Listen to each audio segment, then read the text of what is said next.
Following Dr. Neil Cohen is a chiropractor to be from Sherman College. She won the student speaker contest. I'm going to say this because I'm a father. She is the daughter of Brian Dooley, who is very powerful at Sherman. But I want you to know this. I say this as a father as well. She is making a name for herself. Dr. Sarah, DC to B, Sara Dooley, get on up here. Okay, so I was going to address the elephant in the room, but it was kind of already done for me. Most of you know me as Daughter Dooley through Facebook, and I'm very much looking forward to getting to know you all in real life. But for the next 15 minutes, I'm the Dooley now. And so with that being said, I want to start with a question. Who in here loves chaos? Anybody at all? Okay, we got a few hands. But more hands than not are like, no, I don't like chaos. That stuff's scary. I'm trying to stay as far away from it as possible. And I understand, because up until about the beginning of this year, that's exactly how I felt too. Anytime, we all have those days, right? You wake up, first wrong thing starts to happen, and you're like, okay, great, here we go. Off to a great start today. And before you know it, something else is happening. And then something else is happening on top of that, and now your sympathetic nervous system is in overdrive, and you are crying in a corner somewhere and praying it all stops soon, right? And nobody likes that feeling. It's not a fun feeling. But about 9 months ago, I can remember the exact moment. I had this kind of giant realization. And it hit me all at once, out of nowhere, like most of those giant realizations do. And it completely changed my mindset about chaos. And so what happened was, I was walking through this great park near Sherman College called Milliken Park with my dogs.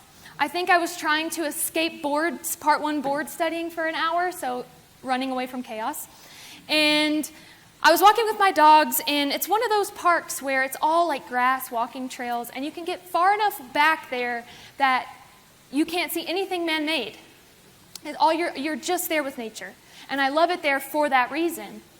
And so that day, I was walking my dogs, and something just told me to stop.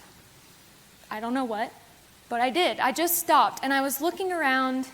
It was a beautiful day. The sky was blue. I was looking at the trees and the grass around me. And all of a sudden, I was like, woof. Things are starting to click. I am a child of the universe. We all are children of the universe. The innate intelligence that we all have is our own piece of universal intelligence that has been designed specifically for each and every one of us to adapt to the chaos that is never ending. Right? Yeah, it's crazy. And I have been surrounded by the chiropractic principles longer than most. I had the honor of learning all 33 of them from my dad himself. And principle number 11 says, universal forces are unswerving, unadapted, and they show no solicitude for the structures in which they work. Simply put, chaos is inevitable. We can't escape it, no matter how hard we try. And so, on that day, 9 months ago, this kind of all hit me at once. And so I decided, okay, this is a little crazy, but I'm going to roll with it. I think this could be good. I'm excited. And so I just kind of sat with it for a while. And as I was sitting with it, more and more little pieces, little nuggets of information, like with this new perspective about chaos, just kind of dropped into my lap out of nowhere, kind of like serendipitously. In people I met, in a class that I had. And then one specific thing that really kick-started this journey into chaos for me was I was reading a book that described the healing process as chaos. You have to go through chaos to heal. If we just think about the immune system, just the immune response in and of itself, that is chaotic, and you feel like crap while you're going through it, but you have to have it to heal.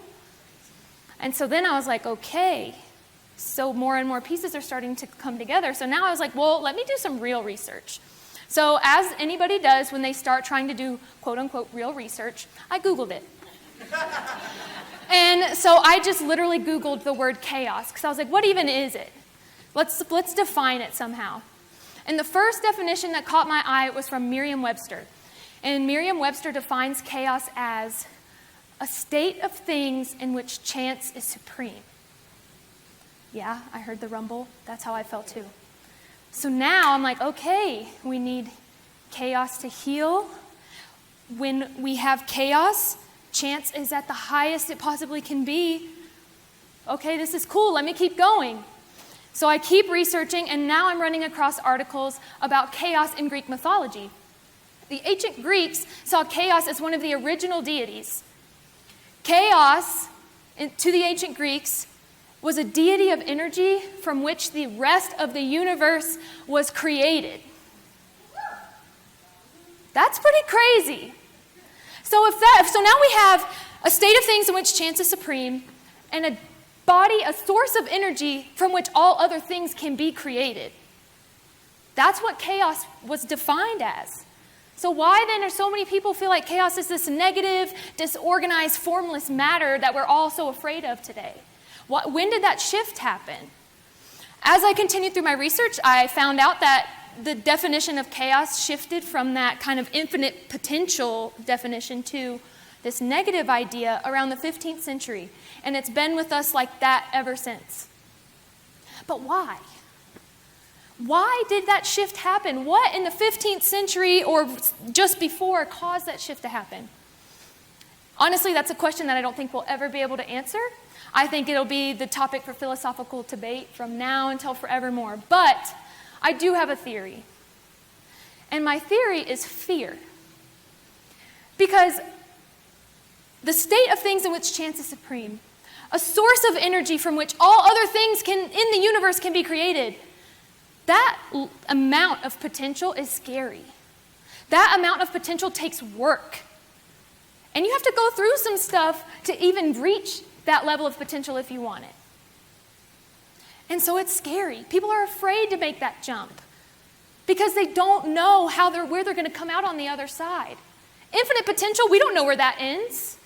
How can we? So how can we, as chiropractors, or future chiropractors, teach people that they don't have to be afraid of chaos and the infinite potential that it brings with it? In my opinion, it's through chiropractic care, but not just any chiropractic care, highly skilled and artistic chiropractic care.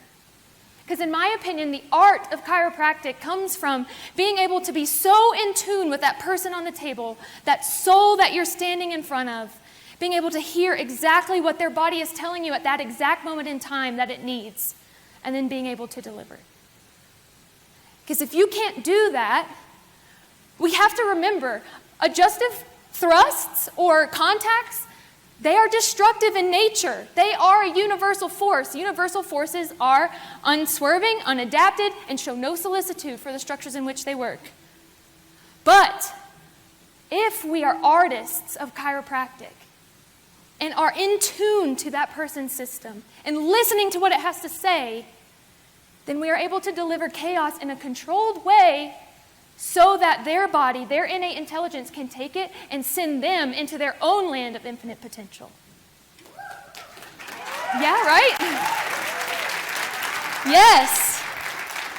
And so all of this has come to me in the last 9 months. And it has been a little overwhelming at times, and to be honest, I didn't even know that I was coming to this point until I really started working on this presentation today.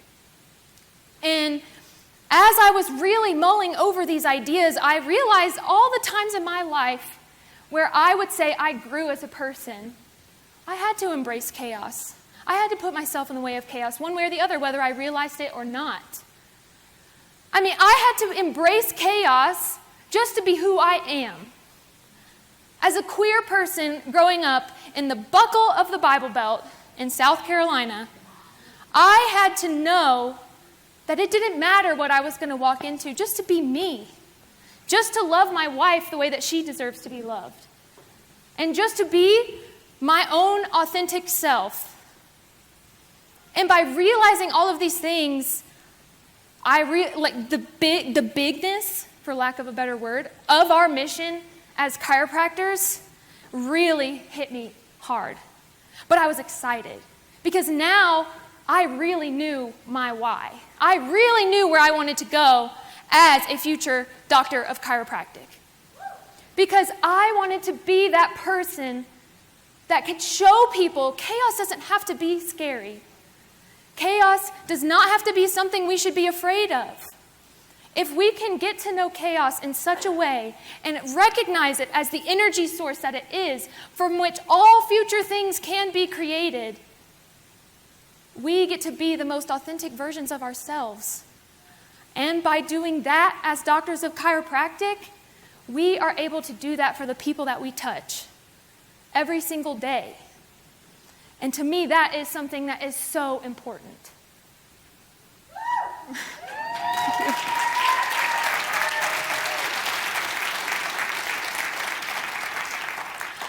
And so with that being said, I really want to just thank the Mile High team so much for giving me this opportunity to speak with you all today.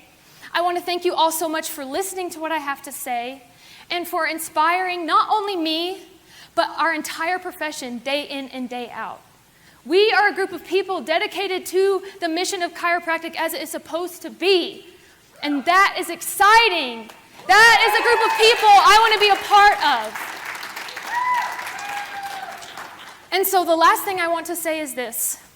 It's a quote from Green Book Volume 1, The Science of Chiropractic, written by Dee and BJ. And they wrote this: "No worthier profession exists or offers so many opportunities for doing good as chiropractic."